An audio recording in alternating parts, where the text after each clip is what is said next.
Good morning everybody.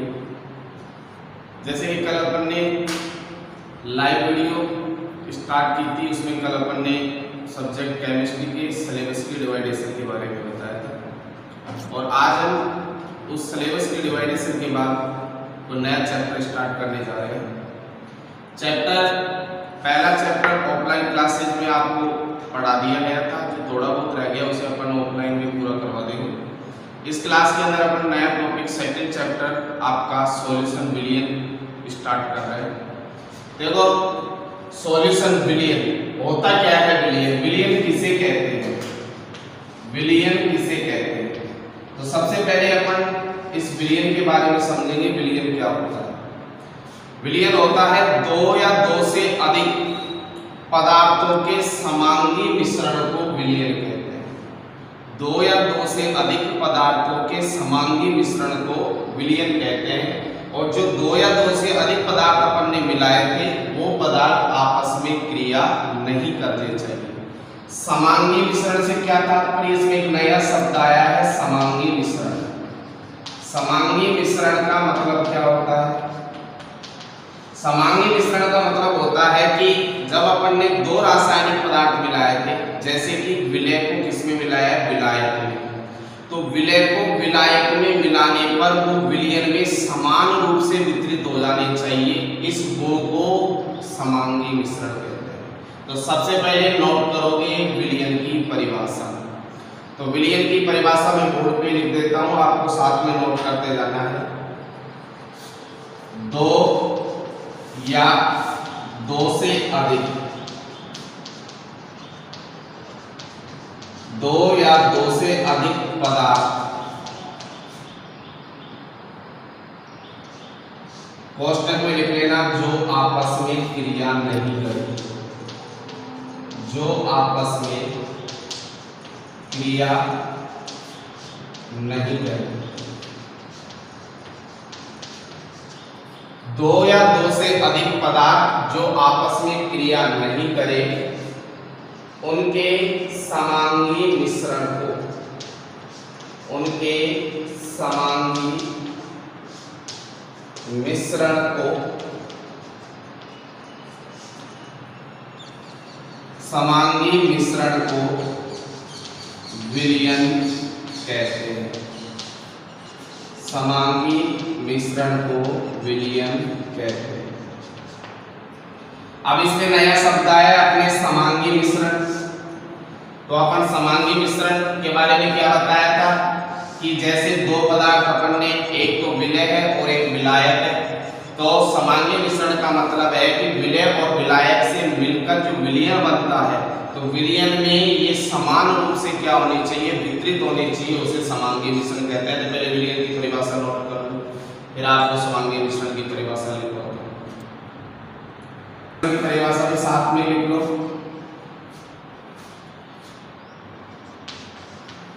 विलय को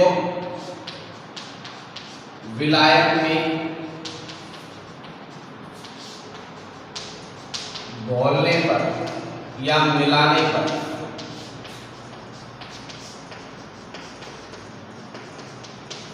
घोलने पर या मिलाने पर विलय विलायक में विलायक में समान रूप से वितरित हो जाता है, समान रूप से वितरित हो जाता है।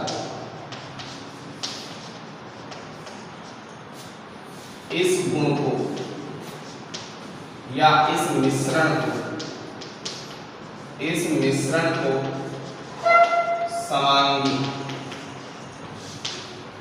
समांगी मिश्रण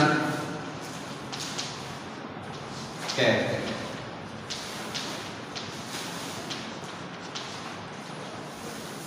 नोट कर लो विलयन की परिभाषा और समांगी मिश्रण की परिभाषा।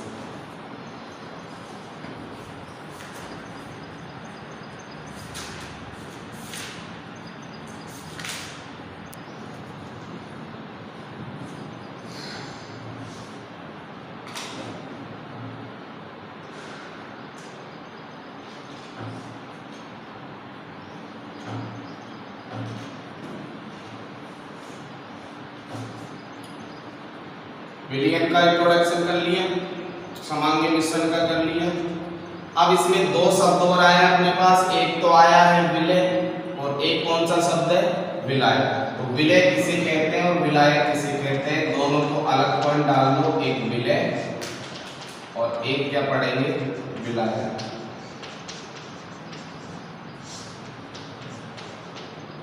तो अपन सबसे पहले विलय के बारे में बताएंगे। अपन ने कहा है कि विलय और विलायक दोनों से मिलकर क्या बनता है, विलयन। विलय और विलायक दोनों से मिलकर क्या बनता है, तो विलयन में विलय क्या होता है और विलायक क्या होता है। तो जिस पदार्थ की मात्रा विलयन में कम होती है, जिस पदार्थ की मात्रा विलयन में कम होती है उसे तो क्या कहेंगे, विलय। और जिस पदार्थ की मात्रा विलयन में अधिक होती है उसे विलायक कहते हैं। तो लिखोगे विलय की परिभाषा, वह पदार्थ जिसकी मात्रा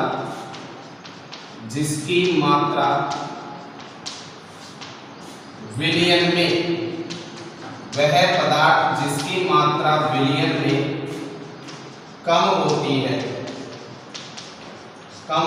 है उसे विलय कहते हैं,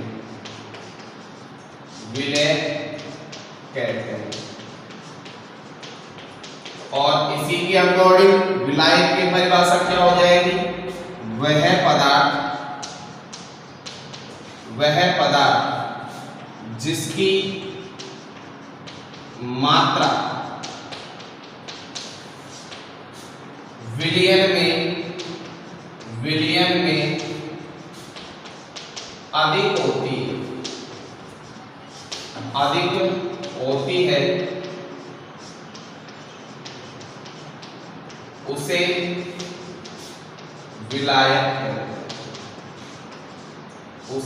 विलायक कहते हैं।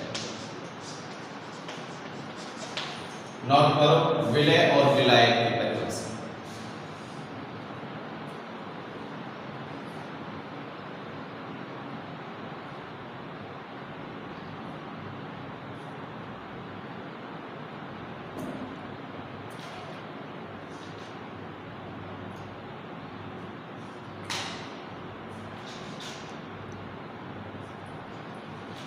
अब विलय और विलायक को अपन एग्जाम्पल के माध्यम से समझना चाहेंगे। जैसे मैं एक एग्जाम्पल लिख रहा हूं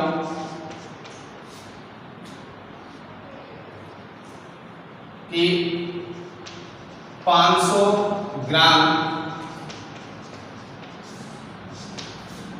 शक्कर, या 500 ग्राम की जगह मैं कर देता हूं 100 ग्राम शक्कर के विलयन में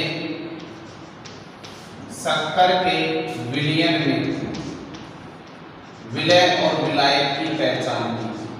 विलय क्या होगा और विलायक क्या होगा। देखो अपन ने शक्कर का जलीय विलयन लिया है, शक्कर का कौन सा विलयन ले रहे हैं, जलीय विलयन। तो जलीय विलयन मतलब है प्रति लीटर में शक्कर कितना ग्राम उपस्थित है, 100 ग्राम। तो 1 लीटर का विलयन है, 1 लीटर का क्या है आपका विलयन। अब इसमें 100 ग्राम क्या है, 100 ग्राम तो है अपना क्या शक्कर, और 900 ml तुम्हारा क्या हो गया जल, तब जाके 1 लीटर का क्या बना है विलयन बना है।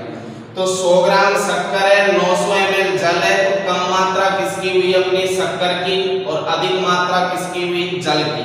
तो जिसकी मात्रा कम है वो तो क्या होगा विलय, और जिसकी मात्रा अधिक है वो क्या होगा विलायक। अर्थात यहाँ विलय तो क्या हो जाएगा शक्कर और विलायक अपना क्या हो जाएगा जल।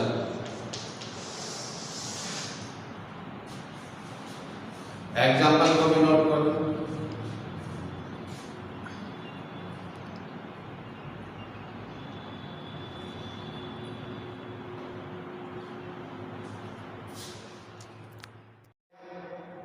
अब अपन इसके बाद में नेक्स्ट टॉपिक पढ़ेंगे विलयनों के प्रकार, टाइप्स ऑफ सॉल्यूशंस।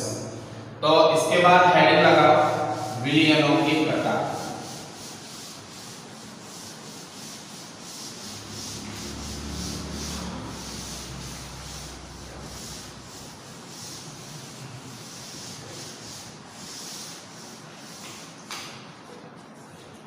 हेडिंग है अपनी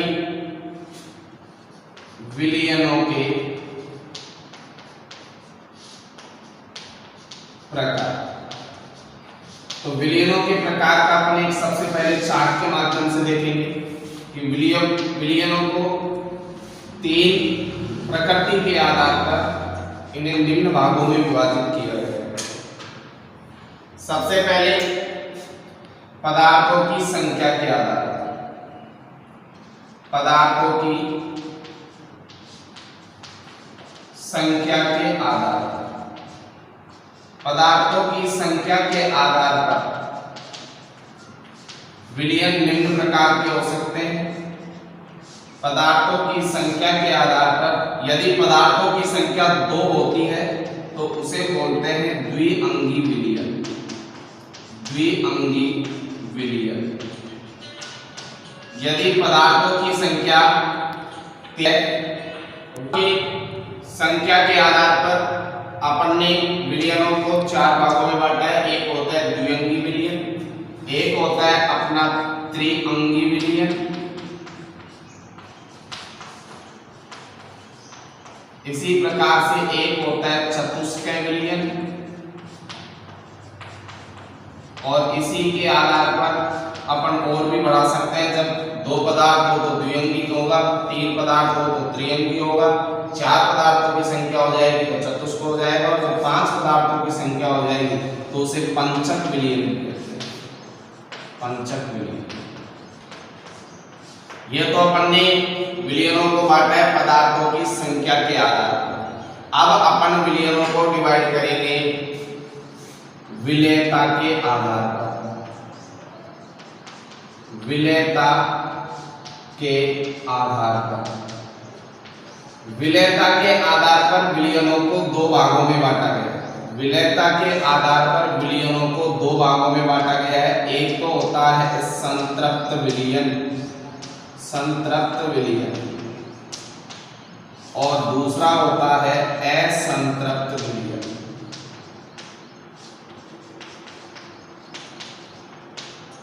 और लास्ट तीसरा अपन डिवाइड करेंगे भौतिक अवस्था के आधार पर। भौतिक अवस्था के आधार पर, और भौतिक अवस्था के आधार पर विलयन को 3 भागों में बांटा है। फर्स्ट होता है गैसीय विलयन, गैसीय विलयन। दूसरा होता है द्रवीय विलयन,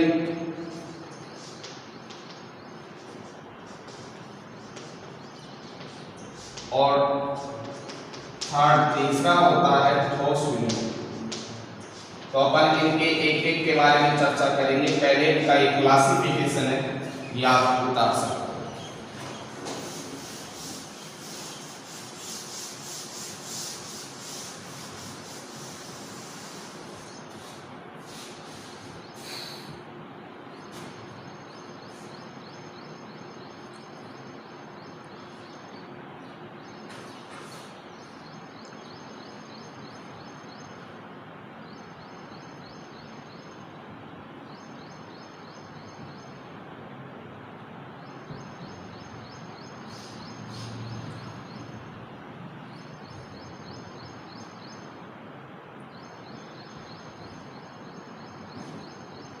किसी को स्पीड ज्यादा लग रही है, समझ में नहीं आ रहा हो तो कमेंट्स के माध्यम से बता सकते हो।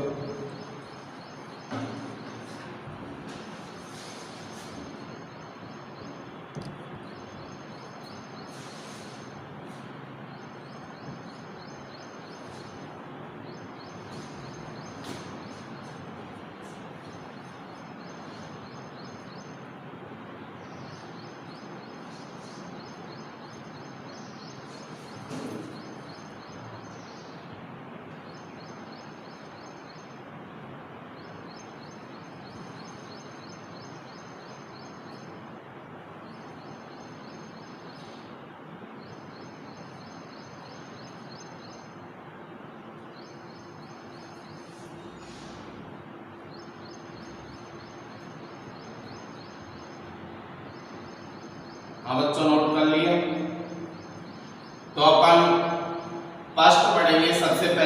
पदार्थों की संख्या के आधार पर विलयनों के प्रकार। तो अपन फर्स्ट हेडिंग डाल देते हैं,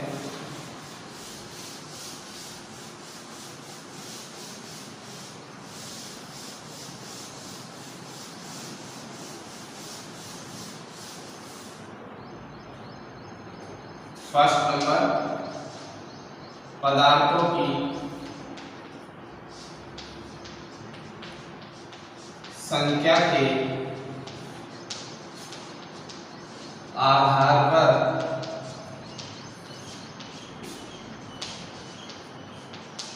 विलयनों के प्रकार।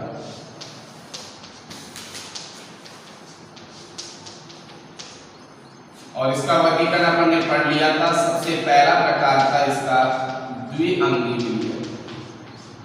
द्विअंगी विलयन की परिभाषा क्या हो जाएगी कि वह विलयन जो कितने पदार्थों से मिलकर बना हो। देखो नाम में ही पता लग रहा है, द्वि का मीन्स दो। वह विलयन जो दो पदार्थों से मिलकर बना होता है उसे द्विअंगी विलयन कहते हैं। तो इसकी परिभाषा लिख लो, वह विलयन जो दो पदार्थों से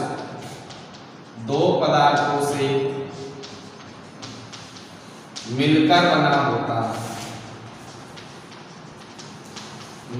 बना होता है उसे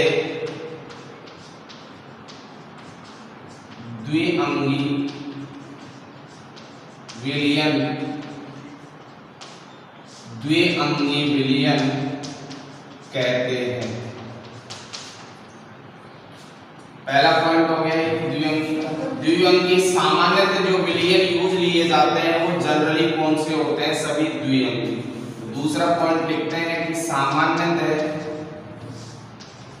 द्विअंगी विलयन प्रयुक्त होते हैं।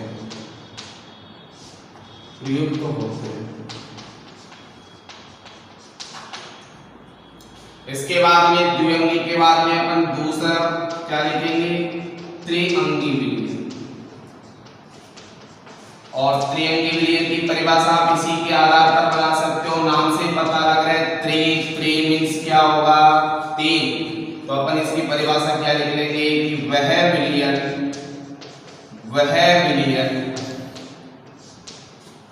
जो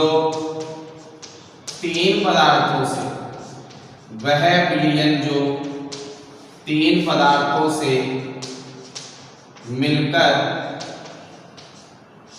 बना होता है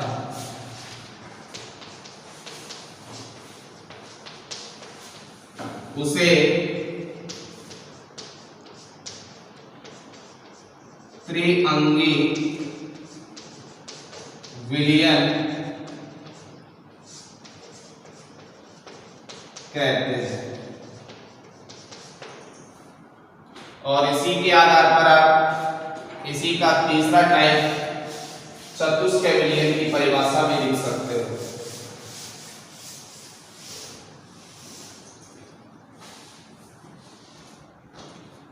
तीसरा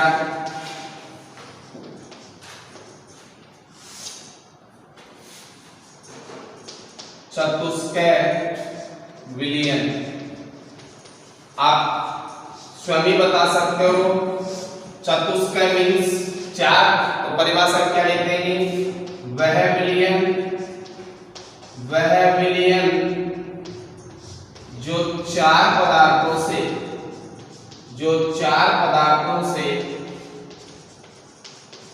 मिलकर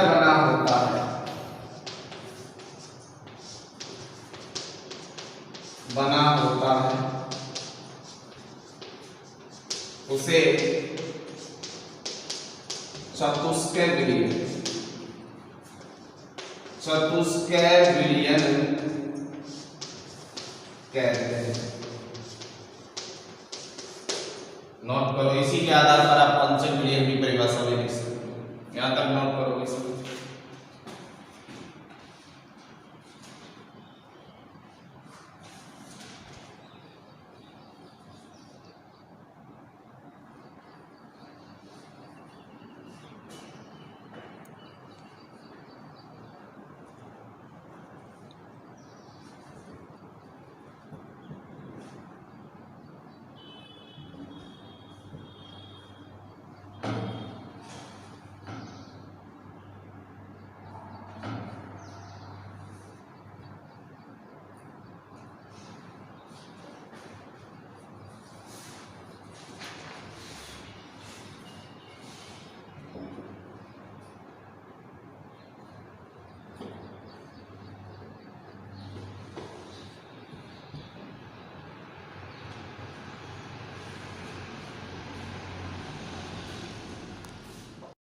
पहला अपन ने पढ़ लिया पदार्थों की संख्या के आधार पर विलयनों के प्रकार। सेकंड अपन ने क्या बताया था, सेकंड अपना है कि विलयता के आधार पर विलयनों के प्रकार। तो सेकंड पॉइंट, सेकंड टाइप्स अपन डालेंगे। सेकंड है अपना विलयता के आधार पर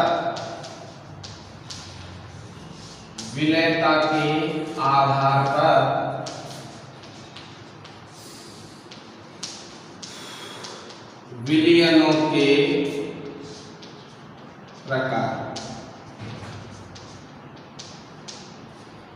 तो विलयता के आधार पर विलयनों को अपन ने दो भागों में बांटा था। पहला था अपना संतृप्त विलयन,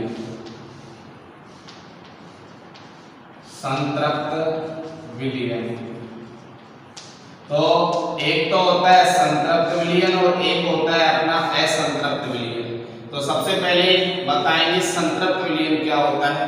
देखो, निश्चित ताप पर विलायक की निश्चित मात्रा में विलय की घुली हुई वह अधिकतम मात्रा जिसमें विलय को विलायक में और नहीं घोला जा सके, अर्थात विलय विलायक में अधिकतम मात्रा में घुला हुआ होता है, उस प्रकार के विलयन को संतृप्त विलयन कहते हैं। इसे अपन उदाहरण के माध्यम से समझ सकते हैं। जैसे अपन चीनी को पानी में मिलाते हैं, तो आप देखते हो चीनी को पानी में मिलाने पर एक निश्चित मात्रा तक तो चीनी घुलती रहती है, पानी में घुलती रहती है। तो जब तक घुलती रहेगी जब तक तो वह विलयन होगा असंतृप्त विलयन। लेकिन एक सीमा ऐसी आएगी, एक समय ऐसा आएगा जब चीनी पानी में घुलना बंद हो जाएगी, रुक जाएगी। जब चीनी पानी में घुलना बंद हो जाए, अर्थात विलय को विलायक में और अधिक नहीं घोला जा सके, उस प्रकार के विलयन को संतृप्त विलयन कहते हैं। तो इसकी परिभाषा नोट करोगे, निश्चित ताप पर विलायक की निश्चित मात्रा में विलय की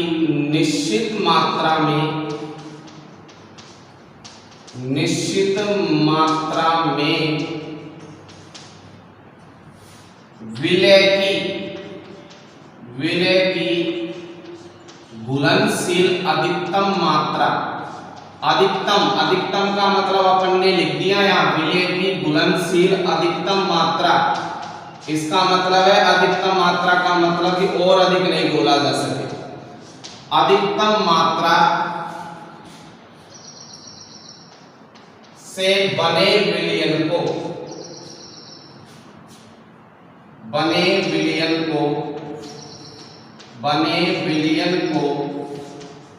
संतृप्त विलयन कहते हैं।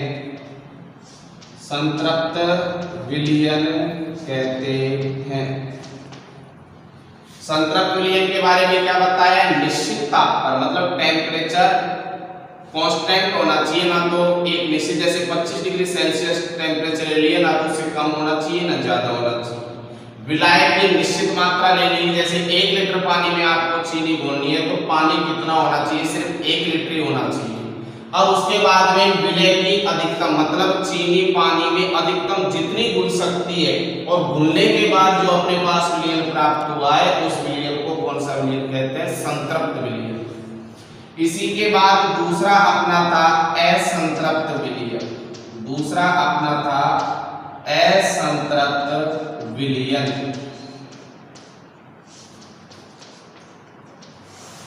असंतृप्त विलयन किसे कहेंगे अपन, इसी के आधार पर इसकी परिभाषा देंगे। टेम्परेचर कोई कांस्टेंट रहेगा निश्चित ताप पर, विलायक की मात्रा भी क्या रहेगी अपनी निश्चित रहेगी, लेकिन यहाँ विलय की घुलनशील कौन सी मात्रा थी, अधिकतम।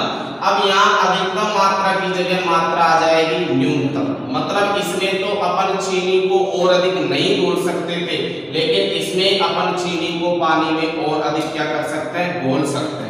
तो इसी के अकॉर्डिंग इसकी परिभाषा अपन दे देंगे, निश्चित ताप पर विलायक की विलायक की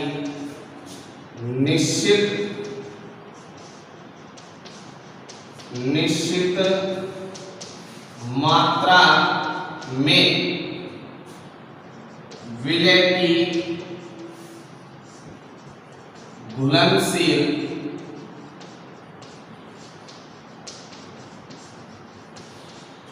कम मात्रा लिख दो या न्यूनतम मात्रा लिख दो, घुलनशील न्यूनतम मात्रा से बने विलयन को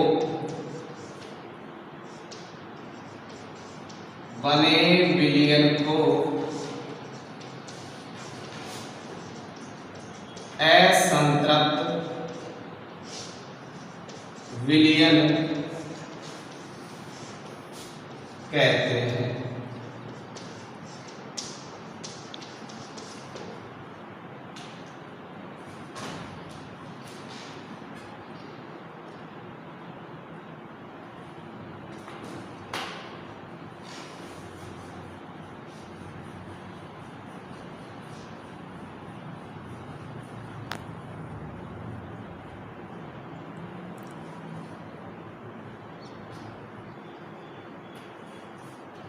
नोट कर लो इसको।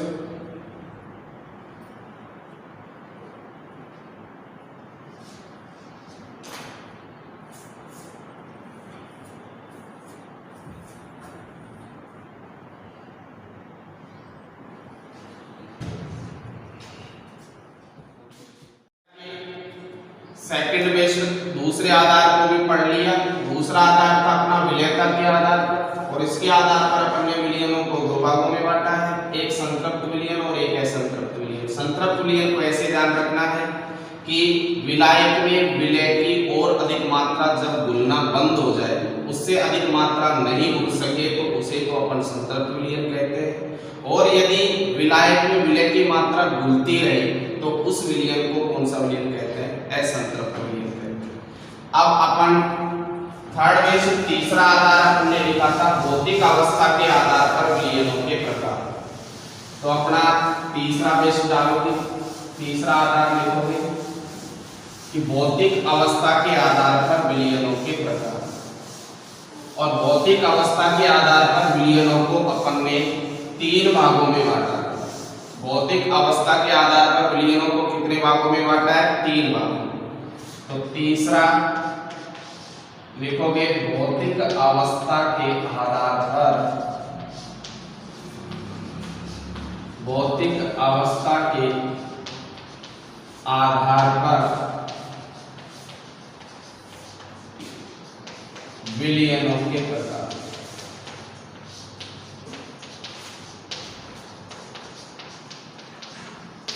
तो भौतिक अवस्था के आधार पर विलयन कितने भागों में बांटे हैं? तीन भागों में। लिखना चाहो तो लिख लो। इसके आधार पर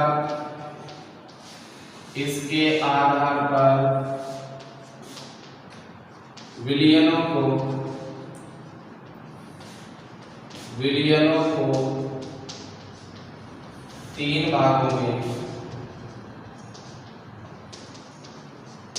तीन भागों में बांटा गया है, और इसका पहला प्रकार अपन ने लिखा था गैसीय विलयन। पहला प्रकार अपन ने लिखा था गैसीय विलयन। तो फर्स्ट अपन डालेंगे गैसीय विलयन। इसका पहला है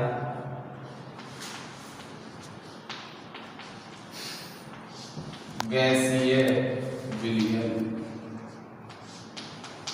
अब देखो नाम से ही पता लग रहा है कि विलयन कौन सा है? गैसीय। और आपको बताया था कि विलयन है, विलयन दो चीजों से मिलकर बना होता है, एक तो विलय से और एक इससे विलायक से। विलयन सामान्यतः द्विअंगी विलयन होता है। द्विअंगी का मतलब दो पदार्थों से मिलकर बना होता है। तो एक तो होता है उसमें विलय और एक उसमें होता है विलायक। विलय अपन ने किसे कहा था? जिसकी मात्रा क्या हो? कम। जिसकी मात्रा कम होती है उसे तो अपन ने क्या कहा है? विलय। और जिसकी मात्रा अधिक होती है, जिसकी मात्रा अधिक होती है उसे अपन ने क्या कहा है, विलयन। तो अधिक मात्रा जिसकी होगी उसी के आधार पर उस विलयन की भौतिक अवस्था का नाम दे दिया। जैसे गैस की मात्रा अधिक हो गई, गैस की मात्रा का अधिक का मतलब किसकी मात्रा, विलायक की मात्रा। तो विलायक की मात्रा अधिक है या गैस की मात्रा अधिक है तो उसे अपन गैसीय विलयन कह देंगे। यदि द्रव की मात्रा अधिक है तो उसे द्रवीय विलयन कह देंगे, और यदि ठोस की मात्रा अधिक है तो उसे कौन सा विलयन कह देंगे, ठोस विलयन कह देंगे। अर्थात विलयन में जिस पदार्थ की मात्रा अधिक होती है उस पदार्थ की भौतिक अवस्था के आधार पर ही अपन ने विलयनों को कितने भागों में बांट दिया, 3 भागों में। तो पहला कौन सा विलयन है, गैसीय विलयन। तो गैसीय विलयन की परिभाषा मैं क्या दे सकता हूं कि वह विलयन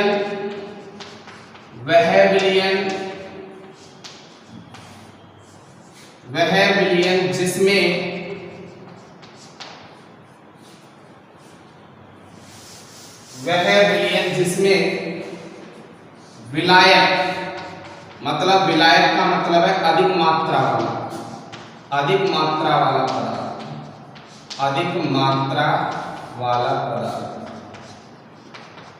विलायक का मतलब हो गया अधिक मात्रा वाला पदार्थ। कि वह विलयन जिसमें विलायक लिख दूं या लिख दूं वह विलयन जिसमें अधिक मात्रा वाला पदार्थ कौन सी अवस्था में होना चाहिए, गैसीय अवस्था में।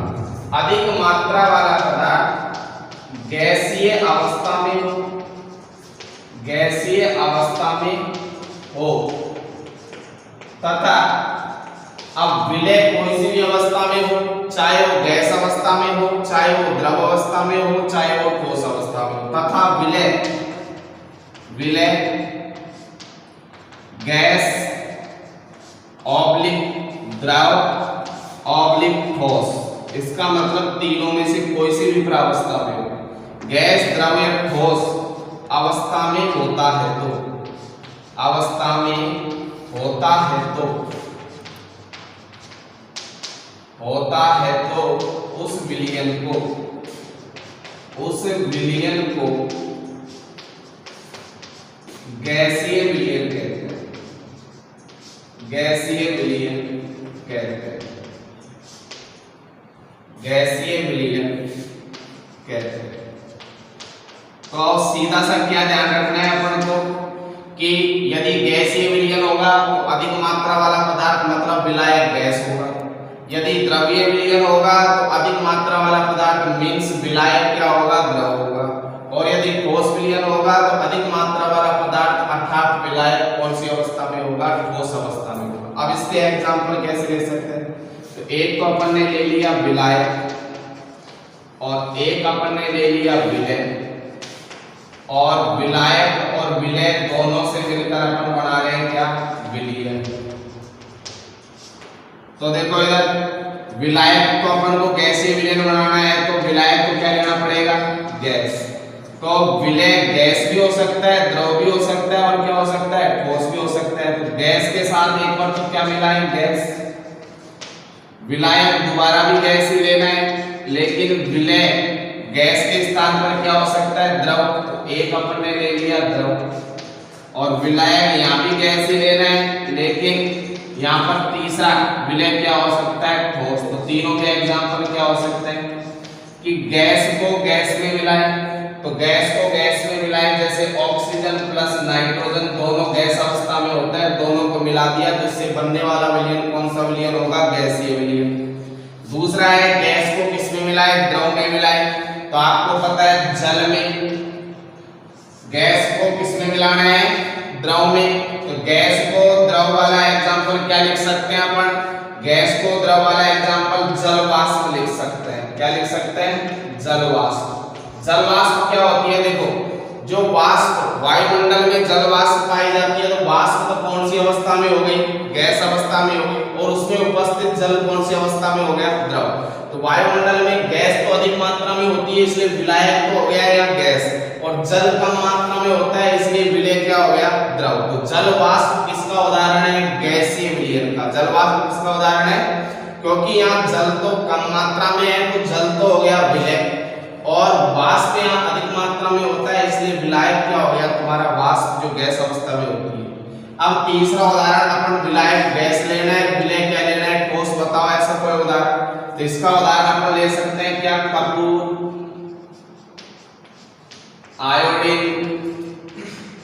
अमोनियम क्लोराइड जिसे नौसादर कहते हैं, अमोनियम क्लोराइड को क्या कहते हैं, नौसादर। इन सबका जब ऊर्ध्वपातन करते हैं, इन सबका क्या करते हैं, ऊर्ध्वपातन। ऊर्ध्वपातन का मतलब होता है गर्म करने पर सीधा पदार्थ ठोस अवस्था से किसमें बदल जाए, गैस अवस्था में बदल जाए।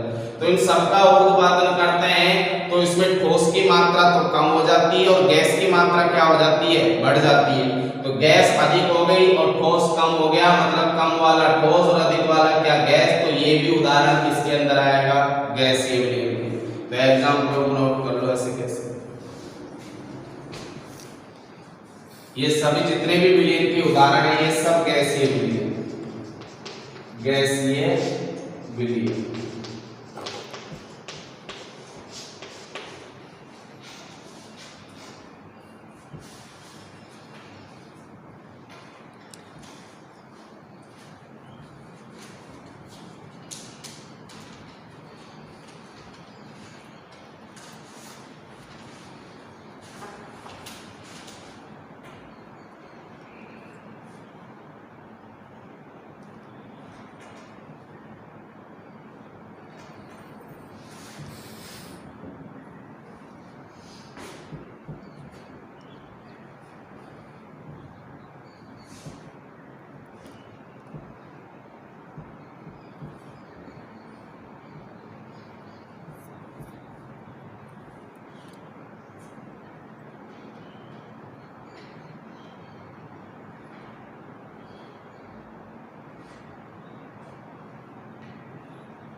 गैसीय विलयन हो गया भैया। इसके बाद दूसरा अपन ने पढ़ा था द्रव विलयन या द्रवीय विलयन। तो सेकंड पॉइंट में यहां पर डाल दूं क्या, द्रव विलयन। द्रव विलयन, अब द्रव विलयन की परिभाषा आप ही सोचो दिमाग में क्या होगी, वह विलयन जिसमें विलायक, विलायक का मतलब अधिक मात्रा वाला पदार्थ। अब वहां तो गैसीय विलयन था इसलिए वो किसमें होता था, गैसीय अवस्था में। और यहाँ अपने पास कौन सा है, द्रव विलयन। तो इसका मतलब यहाँ कौन सी अवस्था में होगा, द्रव अवस्था में हो। तथा विलय गैस में भी हो सकता है, द्रव में भी हो सकता है और किसमें हो सकता है, ठोस अवस्था में भी हो सकता है। तो उस विलयन को अपन गैसीय विलयन ही कहकर अब कौन सा विलयन कह देंगे, द्रव विलयन कह देंगे। तो इसकी परिभाषा क्या बन गई कि वह विलयन जिसमें विलायक द्रव अवस्था में हो तथा विलय गैस, द्रव अथवा ठोस अवस्था में होता है, उस विलयन को द्रव विलयन कहते हैं। अब यहाँ सब में अधिक मात्रा वाला पदार्थ गैसीय विलयन में तो गैस अवस्था में था। अब द्रव विलयन में अधिक मात्रा वाला पदार्थ सब कौन से में होंगे, द्रव अवस्था में। तो पहले समझ लो बाद में उतार लेना। पहले यहाँ पर सभी विलायक जितने भी है सब कौन सी अवस्था में होंगे, द्रव में। क्योंकि अपन उदाहरण कौन से विलयन के पढ़ रहे हैं, द्रव विलयन के पढ़ रहे हैं। तो द्रव विलयन में विलायक कौन सी अवस्था में होगा, फिक्स है, द्रव अवस्था में होगा। लेकिन विलय गैस में भी हो सकता है, द्रव में भी हो सकता है और ठोस में भी हो सकता है। इसके लिए इस पे अपन उदाहरण देंगे। बताओ द्रव को किस में बोलना है, गैस में। तो आपको पता है कि जितने भी समुद्रीय जल होता है, तालाब का जल होता है, तो जल के अंदर आपको पता है जीव जीवित क्यों रहते हैं, क्योंकि उसमें क्या पाई जाती है, ऑक्सीजन। तो जल, इसका उदाहरण ले सकते हो, तो जल प्लस ऑक्सीजन। तो जल में ऑक्सीजन का जो मिश्रण होता है उसमें ऑक्सीजन मतलब गैस, ये गैस तो होती है कम मात्रा में, तो गैस तो हो गया विलयन। और जल होता है वो क्या होता है, अधिक मात्रा में, मतलब द्रव हो गया जो अधिक मात्रा वाला, मतलब क्या हो गया, विलायक। तो जल और ऑक्सीजन दोनों का मिश्रण कौन सा उदाहरण है, द्रवीय विलयन। दूसरा, द्रव को किसमें मिलाए, द्रव में। तो दोनों ही मिलने वाले पदार्थ द्रव होने चाहिए। जैसे एक तो मैंने ले लिया जल और जल के साथ मैंने ले लिया क्या, एथेनॉल। एथेनॉल, एथेनॉल भी कौन सी प्रावस्था में होता है, द्रव में होता है। ये भी लिक्विड और ये भी क्या होता है, लिक्विड। जबकि यहाँ एक गैस था और क्या था, लिक्विड था। तीसरा है द्रव को किसमें मिलाना है, ठोस में। तो द्रव को ठोस में मिलाएंगे, बताओ ऐसा कोई उदाहरण। तो द्रव को ठोस में मिलाना है तो द्रव तो होना चाहिए अधिक मात्रा में, और ठोस क्या होना चाहिए, ठोस होना चाहिए कम मात्रा में, और द्रव होना चाहिए कौन सी मात्रा में, अधिक मात्रा में। तो इसी के आधार पर इसका उदाहरण भी लिख सकते हो। तो पहले इसकी परिभाषा लिखो। इसकी परिभाषा वापस समझा रहा हूं, एक बार समझ लो कि वह विलयन जिसमें अधिक मात्रा वाला पदार्थ मतलब विलायक कौन सी अवस्था में होना चाहिए, द्रव अवस्था में होना चाहिए, तथा विलय कोई सी भी अवस्था में हो सकता है, गैस में भी हो सकता है, द्रव में भी हो सकता है, ठोस में भी हो सकता है, लेकिन विलायक सिर्फ कौन सी अवस्था में होना चाहिए, द्रव अवस्था में होना चाहिए। उस प्रकार के विलयन को द्रवीय विलयन कहते हैं। तो विलायक तो द्रवीय होगा, लेकिन विलय गैस, द्रव और क्या हो सकता है, ठोस। नोट करो इसको।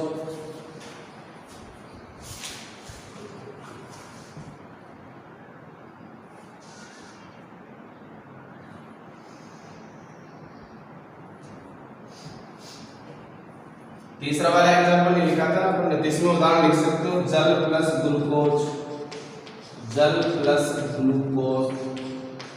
तो यहाँ ग्लूकोज होता है जो होता है सॉलिड अवस्था में मतलब ठोस अवस्था में, और जल होता है यहाँ लिक्विड अवस्था में।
आज नोट कर लिया।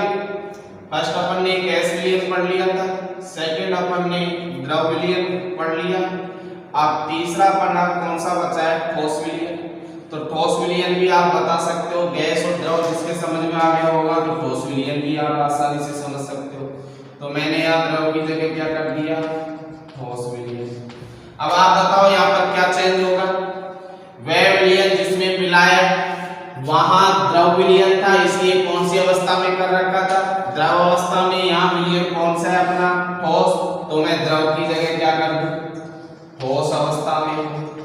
तथा विलय गैस में भी हो सकता है, द्रव में भी हो सकता है, और ठोस में भी हो सकता है। तो इनसे बनने वाला जो विलयन है वो आपका कौन सा विलयन कहलाएगा, ठोस विलयन। ठोस विलयन की परिभाषा समझ में आ गई। ठोस विलयन की परिभाषा हो जाएगी वह विलयन जिसमें विलायक तो ठोस अवस्था में हो, और विलय गैस, द्रव अथवा ठोस तीनों में से कोई सी भी अवस्था में हो सकता है।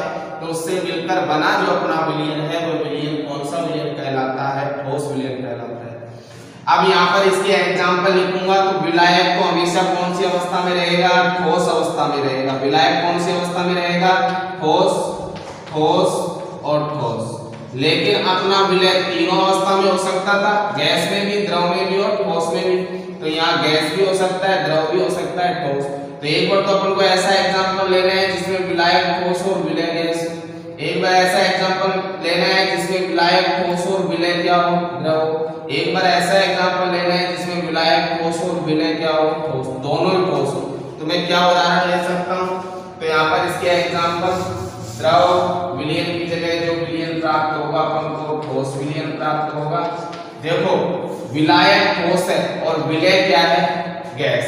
तो पैलेडियम धातु आपने देखी है कौन सी अवस्था में होती है, सॉलिड, ठोस अवस्था में। तो पैलेडियम धातु पर हाइड्रोजन गैस का अधिशोषण, हाइड्रोजन कौन सी अवस्था में होता है, गैसीय स्टेट में होता है।